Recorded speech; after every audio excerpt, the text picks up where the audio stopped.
बड़ी और अहम खबर का रुख करेंगे। लोकसभा उपचुनाव से जुड़ी इस वक्त की बड़ी खबर है। आजमगढ़ से बीजेपी के उम्मीदवार दिनेश लाल यादव ने नामांकन किया है। आजमगढ़ से एसपी के धर्मेंद्र यादव ने भी नामांकन कर लिया है और रामपुर से बीजेपी उम्मीदवार घनश्याम सिंह लोधी ने नामांकन दाखिल किया। रामपुर से आसिम राजा होंगे समाजवादी पार्टी के उम्मीदवार। बड़ी खबर यह है कि आसिम राजा समाजवादी पार्टी के उम्मीदवार होंगे रामपुर से, क्योंकि अब तक तंजीम फातिमा का नाम भी चल रहा था, लेकिन अब ये साफ हो गया कि आसिम राजा ही उम्मीदवार होंगे समाजवादी पार्टी के लिए। आजम खान ने इसका ऐलान किया। परिवार के साथ यहां पर नामांकन दाखिल कराने के लिए जा सकते हैं, जानकारी ये है। और दूसरी तरफ आजमगढ़ में धर्मेंद्र यादव पूर्व सांसद रह चुके हैं, अखिलेश यादव के चचेरे भाई, वो उम्मीदवार हैं। और ये तस्वीरें देखिए आजमगढ़ में किस तरह से बीजेपी की तरफ से दिनेश लाल यादव निरहुआ ने स्वतंत्र देव सिंह की मौजूदगी में नामांकन दाखिल किया। दूसरी तस्वीर है जहां पर आजमगढ़ से ही निरहुआ के खिलाफ चुनाव लड़ रहे धर्मेंद्र यादव नामांकन दाखिल करने पहुंचे। एक लंबा सफर समाजवादी पार्टी में परिवार का ही हिस्सा रहे हैं, हर मौके पर उनको जगह दी जाती है, अखिलेश के करीबी भी माने जाते हैं, उन्होंने नामांकन दाखिल किया। और तीसरी तस्वीर है घनश्याम सिंह लोधी रामपुर में बीजेपी के उम्मीदवार हैं। मुख्तार अब्बास नकवी की मौजूदगी में, केंद्रीय मंत्री मुख्तार अब्बास नकवी की मौजूदगी में नामांकन दाखिल किया। विडंबना देखिए, एक वक्त पर मुख्तार अब्बास नकवी का भी नाम चल रहा था। दूसरी तरफ आजमगढ़ में निरहुआ और धर्मेंद्र यादव के साथ साथ गुड्डू जमाली बीएसपी के प्रत्याशी, ये साफ हो चुका है। कांग्रेस उम्मीदवार उतार नहीं रही है, तो सीधा तस्वीर अब साफ हो चुकी है। आजमगढ़ में निरहुआ वर्सेस धर्मेंद्र यादव वर्सेस गुड्डू जमाली, जो कि बीएसपी से उम्मीदवार हैं। और यहां पर रामपुर में जो अब अगर बात की जाए तो एक तरफ घनश्याम सिंह लोधी बीजेपी के उम्मीदवार समाजवादी पार्टी से ही आए थे और उनका मुकाबला होगा आसिम राजा के साथ। तो आजमगढ़ में लोकसभा उपचुनाव के लिए समाजवादी पार्टी प्रत्याशी धर्मेंद्र यादव और बीजेपी के प्रत्याशी दिनेश लाल यादव निरहुआ ने अपना नामांकन भर दिया है। धर्मेंद्र यादव 2019 के लोकसभा चुनाव में बदायूं में बीजेपी की संघमित्रा मौर्य, जो कि स्वामी प्रसाद मौर्य की बेटी हैं, उनसे चुनाव हार गए थे। वहीं दिनेश लाल यादव को बीजेपी ने यहां टिकट दिया है। वो भी 2019 के लोकसभा चुनाव में आजमगढ़ से ही अखिलेश यादव से करीब 2 लाख वोटों से चुनाव हार गए थे। नामांकन के दौरान निरहुआ के साथ बीजेपी के प्रदेश अध्यक्ष और कैबिनेट मंत्री स्वतंत्र देव सिंह भी मौजूद रहे।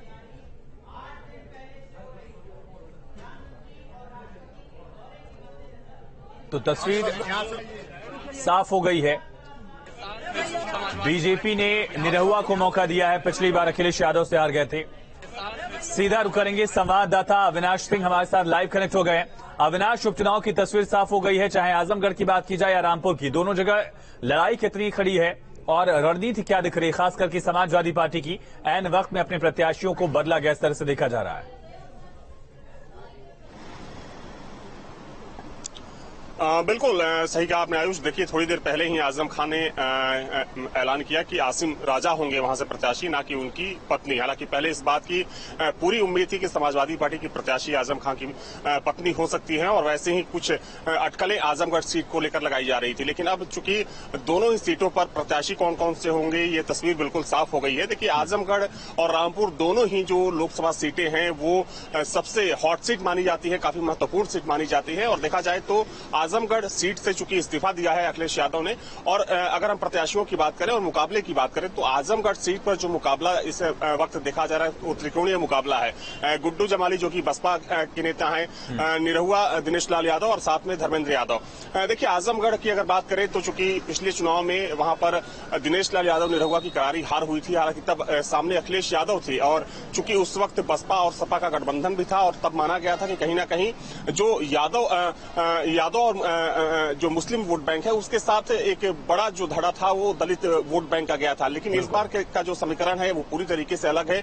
वहां अखिलेश यादव चुनाव नहीं लड़ रहे हैं। हालांकि धर्मेंद्र यादव भी सपा में काफी मजबूत नेता माने जाते हैं और अखिलेश यादव के बेहद करीबी, चूंकि उसी परिवार के रहने वाले हैं। तो अब वहां पर जो मुकाबला है दिलचस्प इसलिए हो गया है क्योंकि दिनेश लाल यादव निरहुआ दूसरी बार वहां से चुनाव लड़ रहे हैं। अगर पिछले 5 सालों की बात करें तो पिछले 5 सालों में दिनेश लाल यादव वहां पर काफी तैयारी भी कर रहे थे और चूंकि पहले से इस बात की गुंजाइश थी कि अगर वहां चुनाव होता है तो दिनेश लाल यादव ही एक बार फिर से भारतीय जनता पार्टी के प्रत्याशी होंगे। हालांकि वहां देखिए अब चूंकि चाहे हम सपा की बात करें, बसपा की बात करें या फिर भाजपा की बात करें, तीनों ही पार्टियों ने वहां पर अब पूरी ताकत झोंक दी है। हालांकि कांग्रेस पार्टी ने अब से थोड़ी ही देर पहले ये घोषणा की कि इस उपचुनाव में कांग्रेस पार्टी अपने प्रत्याशी नहीं उतारेगी। इनडायरेक्टली देखिए कांग्रेस की बात करें तो जो कांग्रेस का समर्थन होगा वो समाजवादी पार्टी को होगा। आजम बिल्कुल अविनाश आप बने रहिए। आजम खां क्या कह रहे हैं सुनिए। आजादी पर रोक लगाई गई है तो उसका साथ दें, बेगुनाह मुकदमे हुए हैं तो उनका साथ दें और हमसे सबक भी लें और नसीहत भी लें।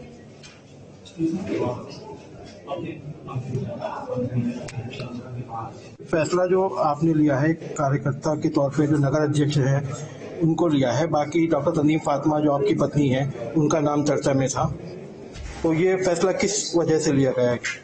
देखिए उनका नाम अभी भी है, उनका कंप्लीट पर्चा इस वक्त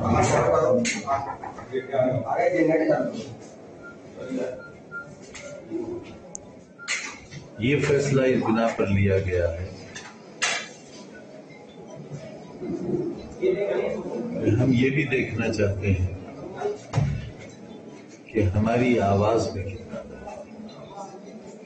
हमारे वजूद के दम को तो लोगों ने तस्लीम किया है, हमारे वजूद और हमारी हैसियत को तो सराहा ही, लोगों ने हमारी मोहब्बत पे अपनी बेहिसाब कुर्बानियां भी दी हैं। लेकिन आज एक नया इम्तिहान है उनके सामने, क्योंकि हम में से किसी को हमेशा नहीं रहना है, कोई अमर नहीं है। अगर कोई चीज अमर है तो वो है विचार, उसूल जो हम आप तय करेंगे, वही उसूल आने वाली सदियों तक काम करेंगे। आज मैं ये देखना चाहता हूँ कि ये सारी मोहब्बतें, वफाएं, कुर्बानियां मेरे और मेरे परिवार ही के लिए है या मेरे उस परिवार के लिए भी है आज जिनकी वजह से मैंने ये सारे लोग हैं। मेरा कोई बच्चा यूनिवर्सिटी में नहीं पढ़ता है, मेरा कोई बच्चा किसी स्कूल में नहीं पढ़ता है, लेकिन वो सारे बच्चे और बच्चियां जो इन स्कूलों में पढ़ते हैं और इस यूनिवर्सिटी में पढ़ते हैं वो सब मेरे बच्चे हैं। सियासत में काम करने वाले तमाम लोग मेरे हैं, वो मेरे लिए अपनी जान तक देने के लिए तैयार रहते हैं। तो आज मुझे अपने लोगों की आजमाइश करना है कि मैं डॉक्टर तंजीम फातिमा को मुकाबले में न उतार कर अगर अपने एक वफादार वर्कर को इस मुकाबले में उतारता हूँ तो उसे भी ये लोग जिताते हैं या नहीं जिताते। आज ये मेरा नहीं बल्कि मेरे अहबाब की दयानत और मुझसे मोहब्बत का सवाल है। मुझे उम्मीद है वो मुझे इसमें मायूस, और जिस दिन आसिम राजा जीतेंगे उस दिन ये तय हो जाएगा कि जिस मिशन को लेकर हमने शुरुआत की थी अब उस मिशन को नुकसान पहुंचाने वाला। आपको समाजवादी पार्टी से आजम खान ने प्रत्याशी घोषित किया गया है, तो क्या कहेंगे इसको लेकर? आजम खान साहब से हमारे पुराने रिश्ते हैं, उन्होंने भरोसे का इजहार किया है, बेपनाह शुक्रगुजार हूँ आजम खान साहब, और इंशाअल्लाह आजम खान साहब का भरोसा पूरा होगा, कामयाब खुदा से दुआ है कि वो हमें कामयाबी दे। लोगों से क्या अपील है आपकी, जो इस तरह से आपने आजम खान ने आप पे भरोसा जताया है, तो लोगों से क्या अपील करना चाहेंगे? रामपुर के आवाम का आजम खान साहब से बड़ा करीबी और जज्बाती रिश्ता है। आजम खान साहब के हर पैगाम पे, हर तहरीक पे लोगों ने लब्बैक कहा है, लोगों ने आप साथ चले हैं, भरपूर साथ दिया है, और ये इलेक्शन भी हम सबके लिए बहुत है, आजम खान साहब के लिए बहुत है। जिस तरह साबित में पहले रामपुर के लोग आजम खान साहब के पैगाम उनकी आवाज में आवाज मिलाकर चलते रहे, इंशाअल्लाह लोकसभा के इस इलेक्शन में भी लोगों के जज्बात इसी तरह रहेंगे, और आजम खान साहब की तवक्कुआ इंशाअल्लाह जैसे पहले पूरी होती रही है, इंशाअल्लाह इस बार भी पूरी होगी।